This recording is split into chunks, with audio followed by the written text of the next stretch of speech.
Kanyasi TV tẹ́ bá dà tira wà báyìí ẹ ti mọ̀ pé Gbàǹkangbì náà ni ó ti nídìí náà ni onílọ́jọ́ kẹwàá oṣù kẹfà ọdún 2026 bẹ́ẹ̀ ni ẹ káàbọ̀ sórí Kanyasi TV ẹ ti mọ̀ wípé ní gbogbo ìgbà báyìí tá bá ti ń ṣe live báyìí ó ti nídìí náà nìyẹn.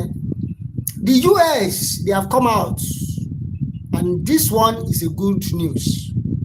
What is the news? The news is that the US military confirmed killing over 200 ISIS fighters in Nigeria, Northeast in joint operation. Ṣé pé ìròyìn ayọ̀ ńlá gbáà ni màá sáré kà fún wa pápápá because I have two videos that I want to play so that you will all understand now that Nigeria is now at war. I know that is the language many people don't like to hear. Hey, we are already at war. We are already at war. I'm going to play two videos that you will know that Nigeria is already at war. The US, they have come out that they have unalived over 200 ISIS, and that's the good news. And we are always saying it that our own military too, they should not be, even they want to attack, they should not be coming online that tomorrow we have deployed tactical, tomorrow we have deployed to combat. We don't want that. We want action. Action is what we want. That the US military confirmed today is I'm reading from all the newspaper carry it, The Punch, The Guardian, and Sahara. They have carried the news. It's a breaking news. The US military confirmed killing over 200 ISIS fighters in Nigeria, in Northeast, in joint operation, and that's the good news. Let me quickly read that. Africom disclosed this in a statement posted on its official X account on Wednesday, stating the operation targeted ISIS elements operating in the region and resulted in the elimination of several senior commanders. The United States African Command, that's AFRICOM, has announced that more than 200 ISIS fighters were unalived, during the coordinated counterterrorism operation carried out in Northeast Nigeria in collaboration with Nigerian authority. AFRICOM disclosed this in a statement posted on its official account on Wednesday, stating that the operation targeted ISIS elements operating in the region and resulted in the elimination of several senior commanders. When they do something, you don't need to come and tell us online. After you have achieved it, just tell us, we have achieved this. And that is it. And you remember that in the other news, the US, they said that those people that are disturbing Nigeria, they are just about 30,000. So if they have buying about 200 out of them now, they are reducing. So that's what we are saying, that if they can take them state by state, there's a target. Okay, in this state, make sure you do this, make sure you do this. At least, before you know it, within a year, they will run alive. And everybody, all of them that want to join too, when they see that the situation is strong, they will not join them. That is what we are saying. That is exactly what we are saying. Now, let me read the remaining one before we play the video. According to the U.S. military commander to American military commander, according to U.S. military command, America or Nigerian personnel were harmed during the operation. Either the U.S. Army, the Nigerian Army, they said nobody was armed. That means there is a very clean and tactical operation, and that is exactly what we want. That is why we are saying that they can, or your state government can invite the US. bá mọ̀ pé àwọn tí wá ń bíbá ẹ̀rù ń bà yẹ ẹ̀fẹ́ lu àwọn tí lé ẹ̀fẹ́ lu àwọn tiwantiwa ẹ̀fẹ́ lu Ìgbòho ẹ̀fẹ́ lu Gani Adams ẹ̀fẹ́ lu àwọn Àgbẹ̀kọ̀yà àbí àwọn tó ṣàjẹ́ tiwa ẹ invite àwọn Amẹ́ríkà ẹ invite Russia ẹ invite Israel káwá bá yín wọ́n mọ̀ bá ṣe lè ṣe bẹ́ẹ̀ ni wọ́n mọ̀ bá ṣe lè ṣe òun náà lè ń gbọ́ yìí o ẹ̀ sáà ń gbọ́ tán ẹ̀jẹ̀ tó tẹ̀ sójú ẹ̀ díẹ̀ sí kẹ́ tó gbọ́ wọ́n ní no American, no personnel, no Nigerian personnel were armed during the operation. AFRICOM is continued coordination with Nigeria. In continued coordination with Nigeria, conducted operation against ISIS fighter in northeast Nigeria. No US or Nigerian forces were harmed, the command stated. It added that the operation eliminated more than 200 terrorists, including Abdul Bilal al-Muniki, which is a good report. And that's a very clean thing that we want. And that is the way we said they should be doing it. Yes, I'm really ready. Because wọ́n fẹ́ gba orílẹ̀-èdè sílẹ̀ ni àwọn náà gbàdúrà káwọn náà lù sí láìfù wọn. Gbogbo nǹkan tó bá yẹ kí wọ́n máa lò ẹ jẹ́ kí wọ́n lò technologically láti lè combat terrorism. Kì í ṣe ọ̀rọ̀ wípé bóyá kíní kan ní sí pé ẹ kàn dá àwọn èèyàn sínú igbó yá ẹ máa lọ nínú igbó ẹ kàn máa ayé ti kọjá gbogbo yẹn. Ìdí tá a ti sọ nìyẹn pé now because Nigeria is already at war.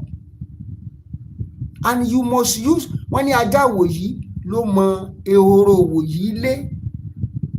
So àwọn ìṣẹ̀lẹ̀ tó ń ṣẹlẹ̀ ń sìn ó ti jẹ́ kó yọ pé ẹ gbọ́dọ̀ devise modern means to tackle them.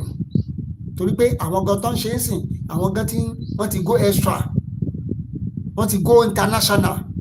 So tẹ́yìn náà bá fẹ́ combat wọn ẹ gbọ́dọ̀ go international ni. Ẹ já sáré gbọ́ kẹgbọ́n nǹkan tí wọ́n sọ yìí lórí àwọn ọ̀rọ̀ terrorist náà ní fẹ́ kẹ́ gbọ́. Màá play fídíò méjì fún wa ẹjọ́ ẹ farabalẹ̀ ẹjọ́ ẹ jẹ́ ká farabalẹ̀ ká gbọ́ dáadáa. Ẹ bá like fídíò ẹ bá ń share ẹ bá ń subscribe sórí ìkànnì yìí. Ẹ máa gbọ́. Because it says everything about the state of Nigeria right now. Suspected bandits, terrorists are going live on TikTok, openly flaunting ransom cash, with one boasting of spending over 50 million naira in a single session. Another claiming close to 100 million naira, all confirmed ransom proceeds. And here's the most disturbing part. Rather than reporting the live streams to security agencies, viewers were eagerly dropping their bank account details, hoping for a share of the blood money. One user, identified as Odumayo Olufemi, is now crying out for help after dropping his bank details on a bandits TikTok live to claim 100,000 naira giveaway, only for the bandits to now demand 100 million naira from him. He's now desperately begging Nigerians for help. Let's take a look. Mo ní kí wá fi àsìkò yìí jẹ́wọ́ fún yín ni.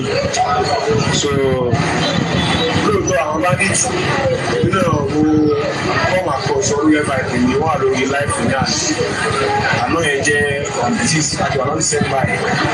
So wọ́n ti láìpù wọ́n bẹ̀rẹ̀ ní kí mo yé wa pé àwọn máa fún ẹni tó wájú fọ́lọ́ àwọn máa fún ní owó. So èmi náà lè fọ́lọ́ òun wà láàrin àwọn tí ó fọ́lọ́ àwọn bandits ni. Àwọn òbí ya pẹ́ ní ẹ̀kọ́ tó láti cash fund kò fọ́lọ́ máa yẹ ọmọ ìkéré náà ti èmi young boy. So mo ìgbóhùn yẹn tó báyìí ìmẹ̀lì wọlé ẹjọ́ ọmọ Nàìjíríà ẹjọ́ ẹ̀ṣánú wa o ẹ̀ṣánú mi o ọdún mi lọ́dọ́ ní kí n mú wá o ọdún mi lọ́dọ́ ní kí n mú wá báyìí o ẹjọ́ ẹ̀ṣánú mi o èmi náà gbowó mo wà ní life lánàá yẹn o ẹjọ́ ẹ̀ṣánú mi ọdún thousand náà náà fún mi o mo ti gbowó yẹn báyìí direct báyìí ni mo rí email direct báyìí padà. Online, the sympathy is in very short supply. Most Nigerians are calling him out, saying he knew where the money came from, yet he collected it. As for the TikTokers dropping their bank account details for giveaway, popular researcher and content creator Arojinle called it out bluntly on X, warning that if poverty can push someone to collect money from kidnappers, that same poverty can push them to become a bandit or harbor criminals or even feed information. And he is right. Let's take a look at some of those comments. And this is from Francis on TikTok. I mean, he has this picture out there. He wrote, me, I will drop account for them to credit me. After all, now our money them they collect as ransom. Imagine that, Dr. Bati. Then another TikTok user wrote, how far? I want to join you now. Make we day together. Imagine that. Another TikToker wrote, I'm from Benue State. By state of origin, I want to join. Send me form. I mean, what sort of form is there to join bandits and criminals? And this is the desperation that we're talking about. I don't even know if it's just a loss of culture for our young people also in Nigeria to, working hard pays really at the end of the day. But this sort of engagement really baffles me. Now, the Nigerian army has already arrested one TikTok bandit, Sule Yellow, who built an online following flaunting ransom cash. He was intercepted while returning to his forest hideout after collecting ransom money from a kidnapped victim's family. I know we did see the story. Kudos to the Nigerian army for tracing that one terrorist.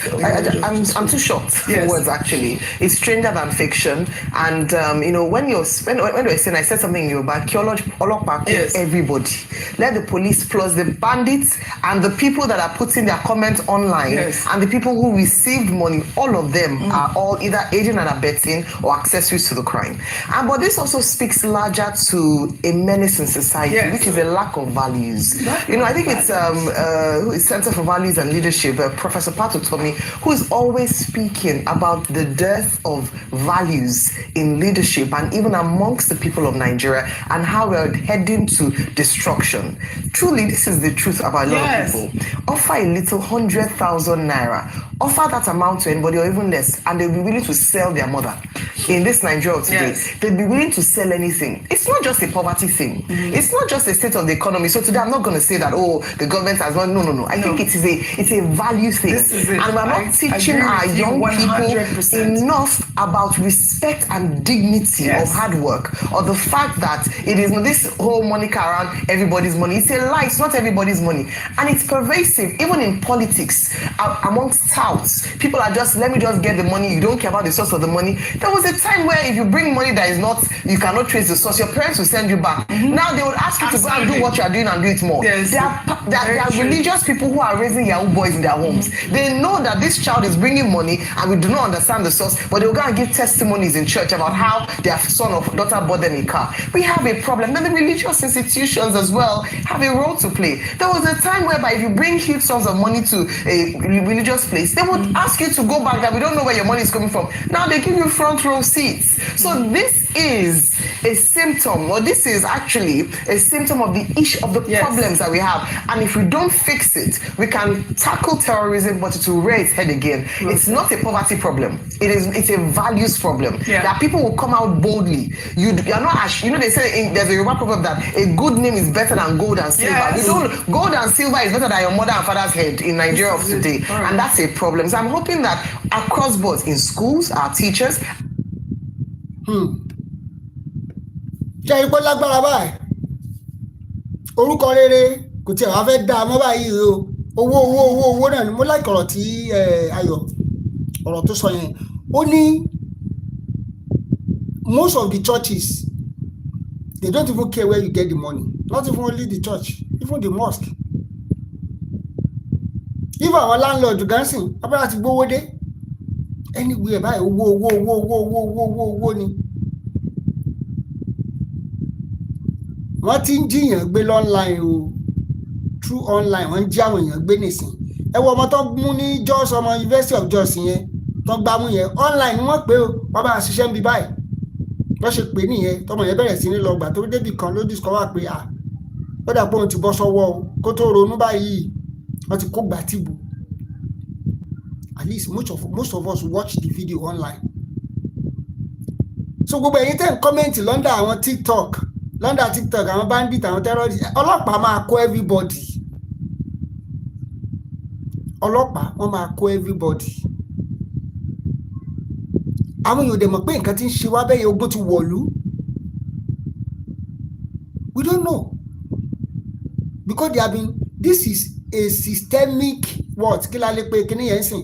Tó yẹ pé wọ́n ti ń ṣe mọ̀ pé online nísìn ayé ti lu dára. How will you go and collect 100,000 naira from a terrorist? So definitely tọ́mọ́ ní kó mú ìyá àti bàbá ẹ̀ wá gan káwá fún kán lè fún ní 1 million naira kó máa ṣe because èèyàn tó lè gbowó lọ́wọ́ terrorist àbí kò ní ṣe ó máa ṣe náà. Ẹ já gbọ́ fídíò eléyìí gbogbo ọmọ Yorùbá àmọ̀ràn ti lọ sí wa because ogun ti wọlé o àmọ̀ràn ńlá dẹ̀ lélẹ́yìí o tó yẹ ká tètè mọ tẹ̀lé báyìí torí gbogbo ilẹ̀ Yorùbá pátápátá ni wọ́n ti wà ní àná ní Ogun State wọ́n ní àwọn tẹ́rọ́rìsì wọ́n pa sójà wọ́n dẹ̀ pa àwọn èèyàn kan náà l'Ogun State Màgbọ́n àbí nǹkan náà pe sáìdì yẹn l'Ogun State àwọn kan ní wọ́n ń jà sílẹ̀ ní àwọn kan ní tẹ́rọ́rìsì ní àwọn kan ní wọ́n ń jà sí owó kìíní kan a lot of things torí lédè bá ti fararọ náà many yẹn la pè ní vices social vices oríṣiríṣi àwọn ìwà burúkú ló máa ṣẹlẹ̀. Last week wọ́n bọ̀ o wọ́n ti dé o everywhere all the schools closed down in almost all the southwest because of threats of bandits. wọ́n ti ní amúra alẹ́ o ẹ̀jẹ̀ sáré gbọ́ ilé ẹjọ́ ẹ bá láìkì fídíò ẹ bá ń ṣe àwọn ẹ̀ bá ń agbára ilẹ̀ wa ó ti ní í ṣe pẹ̀lú ibi tí ọjọ́ dé ẹ̀ẹ́dẹ́gbọ̀ tàbá ní àwọn wèrè kan tó sọ pé ẹ̀ẹ́dẹ́gbọ̀ ọkọ̀ lẹ́sẹ̀sì ọ̀tá ayé ni wọ́n o ẹ wò wọ́n gẹ́gẹ́ bí àwọn ajínigbé àwọn bàbá àṣàlẹ̀ ajínigbé ni wọ́n bẹ́ẹ̀ bá ti gbọ́ sẹ́kẹ́ lọ́sọ pé ẹ̀ẹ́dẹ́gbọ̀ ọkọ̀ lẹ́sẹ̀sì láti kọ́ta wà yìí bàbá àṣàlẹ̀ ajínigbé ni wọ́n ẹ̀kọ́ gbé wọn kẹ́kọ̀ọ́ pamọ́ ẹ̀kọ́ lọ sí wọ́n mọ́lé ẹ̀kọ́ pamọ́ ti tàbí nílé ogun tó wà lẹ́yìn. Bàbá wa Bọ́lá Ahmed Tinubu ààrẹ orílẹ̀-èdè ilẹ̀ Nàìjíríà ẹ̀yin lọ̀rọ̀ kọ́ o ẹ̀yin là ń ké sí ẹ̀yin là ń bá sọ̀rọ̀ ọ̀rọ̀ kọ́ yìí o bàbá wa Bọ́lá Ahmed Tinubu àwọn wa bẹ̀ yín ni o àwọn bẹ̀ yín àwọn pè sí àkíyèsí ààbò ilẹ̀ wa a pè yín sí àkíyèsí ààbò ilẹ̀ wa o níbi ọ̀rọ̀ dé yìí àkókò tá a wà yìí kọ́ làárọ̀ tí òfin kan ẹnìkan bẹ́ẹ̀ kó la ṣe ń ṣe tó gun bá ti dé gbogbo ọmọ ogun la máa ha fún láṣẹ àti jagun Yorùbá bọ̀ wọ́n lọ́jọ́ ogun bá dé la rántí ọmọ líle. Bàbá Bọ́lá Ahmed Tinubu àwọn bẹ̀yìn ni ẹ dákun ẹ bá wọn fún àwọn jagunjagun lẹ̀ wa láṣẹ kí wọ́n lè ní ìgboyà láti ràn wá lọ́wọ́ láti gbógun ti àwọn bandits tó dé yìí káwọn pàápàá lè bá wọn ṣiṣẹ́ pọ̀. Ogun ti dé o. ẹ jẹ́ kí n tọ̀ mọ́lẹ̀ sí nǹkan kan fún yín òfin ọlọ́pàá kò mọ ogun òfin sójà kò mọ ogun òfin tíjọba Nàìjíríà lò lọ́wọ́lọ́wọ́ kò mọ̀ pé ìkẹ́kọ̀ọ́ jẹ́ oògùn àmọ́ tó délẹ̀ yìí èpè la fi ń wé èpè igi la fi ń wogi ẹ̀kọ́ giri ìwò ọ̀nẹ̀lẹ̀ giri ìwò ló lè kápá ẹ̀kọ́ giri ìwò àbáṣọ ṣe panówé ìyẹn tó fi tọ̀rọ̀ dé dúró yìí kámú yọgọ sọ́yọgọ ló lè dá yọgọ lára o bàbá wa agbára ilẹ̀ wa ó ti ní í ṣe pẹ̀lú ibi tí ọjọ́ dé ẹ̀ẹ́dẹ́gbọ̀ tàbá ní àwọn wèé tó sọ pé ẹ̀ẹ́dẹ́gbọ̀ ọkọ̀ lẹ́sẹ̀sì ọ̀tá ayé ni wọ́n o ẹ wò wọ́n gẹ́gẹ́ bí àwọn ajínigbé àwọn bàbá àtàlẹ́ ajínigbé ni wọ́n bẹ́ẹ̀ bá ti gbọ́ sẹ́kẹ́ lọ́sọ pé ẹ̀ẹ́dẹ́gbọ̀ ọkọ̀ lẹ́sẹ̀sì lásìkò tá a wà yìí bàbá àtàlẹ́ ajínigbé ni wọ́n ẹ kọ́kọ́ gbé wọn kẹ́kọ̀ọ́ pamọ́ ẹgbẹ́ lọ sí wọ́n mọ́lé ẹgbẹ́ pamọ́ ti tàbí nílé ogun tó wà lẹ́yìn bàbá wa Bọ́lá Ahmed Tinubu ààrẹ orílẹ̀-èdè Nàìjíríà gbogbo ẹ̀yin gómìnà wa gbogbo agbára bẹ̀ lọ́wọ́ yìí ẹ pé àwọn ọdẹ wa mọ́ra ẹ̀rọ sísọ jagunjagun wa àwọn àmọ̀tẹ́kùn wa máa lo oògùn wọn gbàgbọ́ nínú oògùn ilẹ̀ wa ẹ̀fọ́ ní lásẹ̀sì kí wọ́n jago ìlú ẹkùn látọwọ́ Sunday Ìgbòho ṣá ẹ̀fún Ìgbòho ní lásẹ̀sì ó wọnú gbó lọ dàwọ́ níbo kó lọ lé wọn kó pàtó gbàgbọ́ tẹ̀wọ́lẹ̀ bàbá ẹ̀fọ́ OPC ẹ̀fún ní lásẹ̀sì ó OPC látọwọ́ bàbá wa Gani Adams Ààrẹ Ọ̀nà Kakanfò ló gbọ́bẹ́ o ẹgbẹ́ Ààrẹ Ọ̀nà Kakanfò ní lọ́sẹ̀sì o wọ́n wọnú gbó lọ tọ́lọ́dà wọ́n níbo ẹja fi náà wọná ẹja fèfè wẹ̀pẹ̀ ẹja fìrin wo ni káfírin lu ni káde bá gbóhùn irin káfírin lu ni káde bá gbóhùn igi káfọ̀pẹ̀ lọ̀pẹ̀ káde bá gbóhùn ọ̀pẹ̀ ẹja káde bá gbóhùn ọmọ tuntun ẹja pẹ̀lẹ́bọ̀ àwọn àbẹ́kọ̀yà ẹ̀fún onílọ́sẹ̀sì kan wọnú gbó ọlọ́dẹ gbógun tí àwọn bandits yìí ogun yìí ò ṣe é dánù kọjá ó lè ló mẹsẹ̀ ó lè tọ̀ lórí àpáta ọmọ iná là rán síná ẹ̀dàpọ̀ àwọn tẹ́ ẹ̀ wò yìí wọn ò lo ìbọn lásán wọn ń lo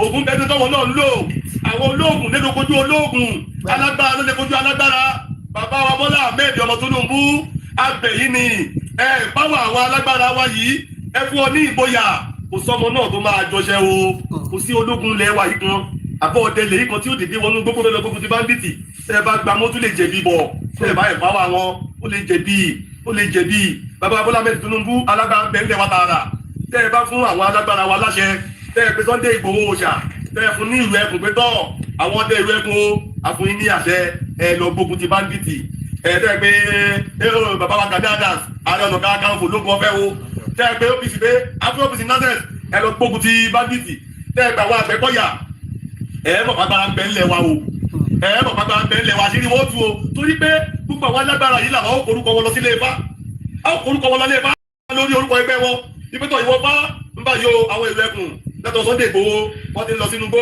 láti lọ gbógun ti bandits kí ni ká ṣe tọ́bi lọ rẹ tọ́bọ̀ rẹ tọ́ṣẹ́gun sọ̀hún tọ́lógun ṣẹ́ tọ́kù sọ̀hún tọ́ gbogbo wọn kò lẹ́rú wọlé tọ́gbàgbọ́ ọ̀dẹ̀ wọlé tọ́ṣẹ́gun bandits pátápátá kí ni ká ṣe ẹgbọ́n tí bábá yàn wá à á lè ru ìkìlọ̀ tí bábá wí à á lè fi ránṣẹ́ sí wọn ewé ipá tí bábá yàn fún wọn à á fi ránṣẹ́ sí wọn wọ́n máa lò ó wọ́n lọ rẹ wọ́n bọ̀ rẹ àtúndábàtà àwọn OPC náà ìwọ bá àwọn OPC lábẹ́rẹ́ Ààrẹ Ọ̀nà Kakanfò Gani Adams o àwọn náà ti wọnú gbó lọ láti lọ lẹ́wọ̀n bandits báyìí kí ni ká ṣe tó fi lọlé tó fi bọ̀ ọ́ lé ìfowó tó yàn wọ́n lẹ́bọ àtúrú ẹbọ ọ̀hún eré bá tí bábá yàn wọ́n á fi ránṣẹ́ sí wọn ìkìlọ̀ tó jẹ́ ti wọn á fi lé wọn lọ́wọ́ àwọn náà lọ ní wọ́n bọ̀ ọ́ lé àti bẹ́ẹ̀ bẹ́ẹ̀ lọ. tó bá jẹ́ ẹgbẹ́ mẹ́wàá lẹ̀ báwa ẹ̀ ẹgbẹ́ mẹ́wàá yẹn làwọn máa bá ṣiṣẹ́ pọ̀ nínú ilé Ifá ẹgbẹ́ mẹ́wàá yẹn làwọn máa dábàtà máa rúbọ fún tí wọ́n lè lọ ní kí wọ́n lè bọ̀ ọ́ lé iṣẹ́ yìí ti di iṣẹ́ àjọṣe ṣùgbọ́n kò gbọdọ̀ jẹ́ àbíṣe tábàdábà àwọn ọlọ́pàá ilẹ̀ Nàìjíríà sí pé ọbẹ̀ lọ sí gbogbo ìdíje ọgbọ́n ẹgbẹ́ ní tí wọ́n bá yọ̀ wọ́n lẹ́kọ̀ọ́ tó fi lè fa tàlá àbíwé fa ránṣẹ́ sí sọ́lọ́pàá máa déwé fa sọ́lọ́pàá máa gbàwé fánù lọ́wọ́ wa òfin yóò sọ pé kọ́lọ́pàá gbàwé fánù lọ́wọ́ wa òfin wọ̀nyí ni àṣemọ bá ti fẹ́jọba ara wa lò a lè jọ rọra wa lọ́wọ́ láti ètò ìṣẹ́gun gbogbo bá kó wa lọ ọ̀nà táà lè gbà rọra wa lọ́wọ́ pọ̀ ọ̀rọ̀ lè yóò ṣe dúró wò bàbá wa ẹgbẹ́ ẹgbà wa ogun ti dé o ẹgbà wa o orílẹ̀-èdè Nàìjíríà ẹgbà wa àṣẹyìn là dúró dé ọlọ́fẹ̀ àjàláyé ó ti pàṣẹ pé kí gbogbo oníṣẹ̀ṣe ó dìde kábàjẹ́ gbogbo kólẹ̀ Yorùbá lọ àmọ́ ẹ̀yin lẹ ní àṣẹ àwọn ọdẹ tó fẹ́ wọgbó ẹ̀yin lè bá fún wọn ní agbára àti wọnú gbó lọ ẹ̀yin lè bá yẹ fáwọn àwọn tọ́wọ́ fi mọ̀ pé ẹgbẹ́ mẹ́wàá lẹ́rọ́ṣẹ́ ni àbẹ́gbẹ́ mẹ́ta ẹgbàgbé pàgbé ẹgbẹ́ mẹ́ta fẹ́ ṣe pọ̀ lẹ́dẹ́ká tó gbàgbé pàyẹ ẹjẹ́ àkọ́kọ́ fún gbogbo ọláṣẹ kọ̀kọ̀kọ̀kọ̀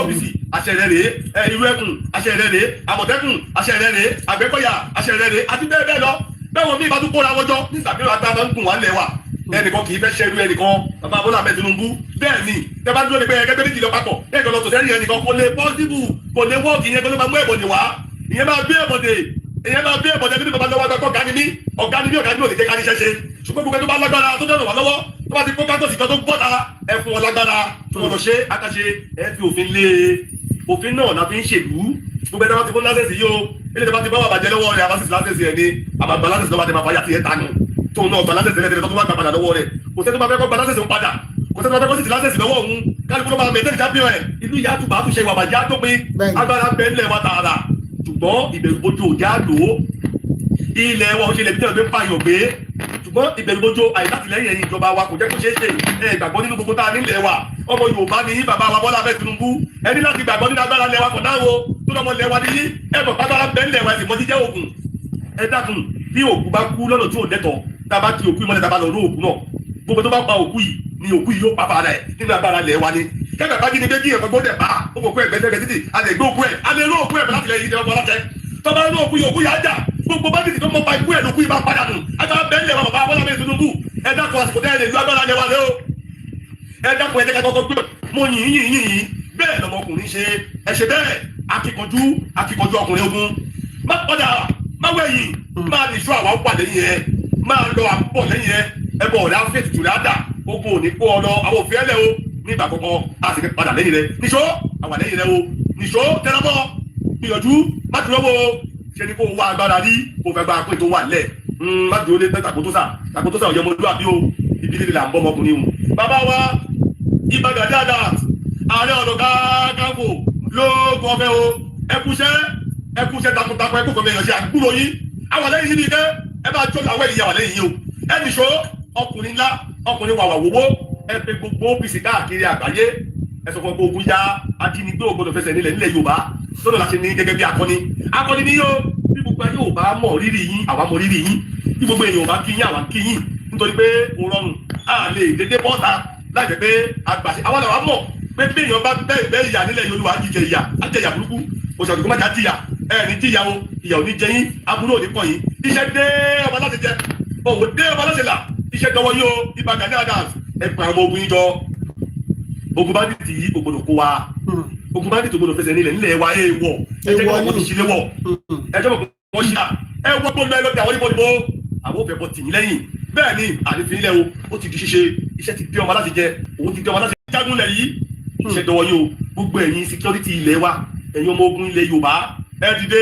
ó dojú ẹ̀ báyìí o. òyìn ló délẹ̀ yìí kálukú ló lọ́jọ́ tiẹ̀ kálukú ló lọ́jọ́ tiẹ̀ ẹ dìde o ẹ dìde ẹ ṣiṣẹ́ ìwọ tó fẹ́ lọ tò lẹ́yìn Ìbà Gani Adams lọ tò lẹ́yìn Ìbà Gani Adams ìwọ tó fẹ́ lọ tò lẹ́yìn Sunday Igboho lọ tò lẹ́yìn Sunday Igboho ìwọ tó fẹ́ lọ tò lẹ́yìn Àmọ̀tẹ́kùn lọ tò lẹ́yìn Àmọ̀tẹ́kùn ìwọ tó fẹ́ lọ tò lẹ́yìn Àgbẹ̀kọ̀yà lọ tò lẹ́yìn Àgbẹ̀kọ̀yà ibi yóò kó fẹ́ tó ṣùgbọ́n tó dẹ̀ fẹ́ fún káńkọ̀sì tó tó mọ̀ pàgbára ń kùn ọ́ lọ kó káńkọ̀sì jọ kó bèrè fún lásẹ̀sì lọ́wọ́ ìjọba wa fún yín lásìkò yìí bàbá Bọ́lá bẹ́ẹ̀ tó ń bá fún yín lásẹ̀sì lásìkò yìí tó wọ́n fẹ́ ká jagun yìí tá a bá wá jagun yìí tá a bọ́lú ìkàlùkù bá wá dé àbá fọ́ọ̀mù ìṣọ̀kan alágbára ilẹ̀ Yorùbá àbá fọ́ọ̀mù ìṣọ̀kan alágbára ilẹ̀ Yorùbá gbogbo jagunjagun lórí wa wà bẹ́ẹ̀ a máa wá ṣètò ìdìbò bá ṣe máa lo ipò náà Ọlọ́run fún wa lò àbá bàbá yẹn máa gbé jókòó Ọlọ́run fún wa gbé jókòó àbá bàbá yẹn máa tó Ọlọ́run bá fún wa tó eléyìí ni mò ń bẹ̀ wá fún gbogbo alágbára ilẹ̀ wa ẹ̀yin ọmọ ogun ẹ̀yin jagunjagun ẹ dìde náà àsìkò yìí kó là ń bára wa jà ẹ bá pàdé lójú ogun ẹ kíra yín ẹ tún máa fọ́ síbò lẹ́tọ́ tẹ̀síwájú ẹ bá lójú ọ̀nà ẹ kíra yín ẹ má jà sọ̀tá ara wa àsìkò yìí ẹja bára wa ṣe pọ̀ èmi ò ní kẹ́nìkan lọ tó sábẹ́ nìkan tó níyẹn máa le díẹ̀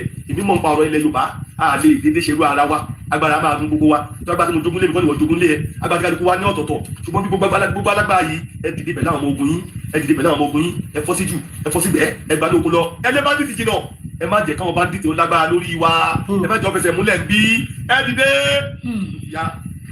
ẹ dìde ogun ti ya ẹ dìde ogun ti ya. wọ́n ní ẹ dìde ogun yá o. ogun Àjàyí lè máa jà o ẹ ní gbé sógun o ẹ ní jagun sógun ẹ ní gbé sójú ogun ẹ lọ rí ẹ bọ̀ rí ẹ ti ń ṣe tẹ́lẹ̀tẹ́lẹ̀ ẹ bá sùn ẹ dìde báyìí a ti ń béèrè àṣẹ lọ́wọ́ ìjọba fún yín kí ẹ lè ní ìgboyà láti rìn ẹ̀yin pẹ̀lú àwọn ọlọ́pàá lè jọ ṣiṣẹ́ pọ̀ torí pé àdìjọ wọ́pọ̀ pẹ̀lú lórí o ẹ má dàṣẹ́ ṣe o ẹ ṣiṣẹ́ pọ̀ pẹ̀lú àwọn fọ́ọ̀sì wa o ṣe mọ̀ pé ẹnìkan kì í dàlú ṣe àwọn fọ́ọ̀sì wa àwọn ti ní láńsẹ̀sì gidi àwọn la gbé iṣẹ́ lé lọ́wọ́ ṣùgbọ́n tó pé wọn ò gbàgbọ́ nínú ogun àwọn ta tírénì wọ́n jẹ tírénì wọ́n mọ̀ bọ́ ṣe lè mólè wọ́n mọ̀ bọ́ ṣe lè lé ogun wọ́n mọ̀ bọ́ ṣe lè rìn lójú ogun ṣe mọ̀ pé ẹ̀yin ò gba tírénì òru yẹn ṣùgbọ́n ogun wà ọ̀gá abẹ́lú gbọ̀ngàn ogun tẹ́yìn ní táwọn òní ilẹ̀ fi jù wọ́n lọ o ogun tẹ́yìn ní tí sójà òní ilẹ̀ fi ju sójà lọ o ogun tẹ́yìn ní tọ́lọ́pàá òní ilẹ̀ fi ju ọlọ́pàá lọ o ogun tẹ́yìn ní táwọn ọlọ́pàá olómi náà nílẹ̀ fi jù wọ́n lọ o ẹ̀yẹn wá gbìyànjú kẹ wá ṣiṣẹ́ pọ̀ pẹ̀lú ti yín ó papọ̀ kẹ lè jagun ṣẹ́gun o ìjọba orílẹ̀-èdè Nàìjíríà ẹ bá wa ṣe ẹ bá ṣe lè pọ̀ bá sọ wọ́n pọ̀ àwọn sójà tó jẹ́ pé wọ́n wà ní zone by zone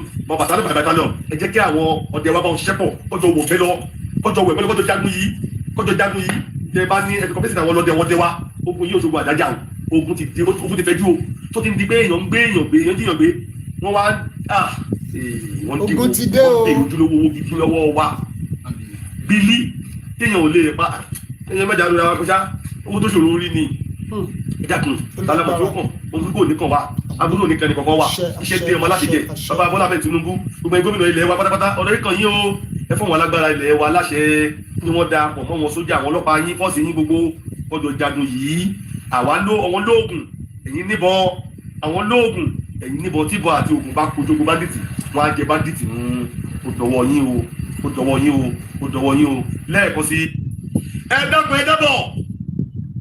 ọ̀rọ̀ ńlá nìyẹn ogun ti dé o ẹ bá ń ṣíà fídíò ẹ̀jẹ̀ ẹ̀jẹ̀ kó dé ogun tó bá yẹ kó dé ẹjọ́ mo bẹ̀ wá ní ẹjọ́ ẹ bá wa ṣíà rẹ̀ gbogbo ibi tó bá yẹ kí fídíò yìí dé pátápátá kán lè tètè bá gbé ìgbésẹ̀ lórí àwọn ọ̀rọ̀ yìí náà ni lórí ọ̀rọ̀ tí bàbá yìí sọ ẹ gbé ìgbésẹ̀ lé lórí ẹjọ́ ẹ bá like fídíò ẹ bá ń share ẹ bá ń subscribe sórí ìkànnì yẹn ṣé o iSYNC TV yín náà lélẹ́yìí ẹ ṣé thanks for joining us.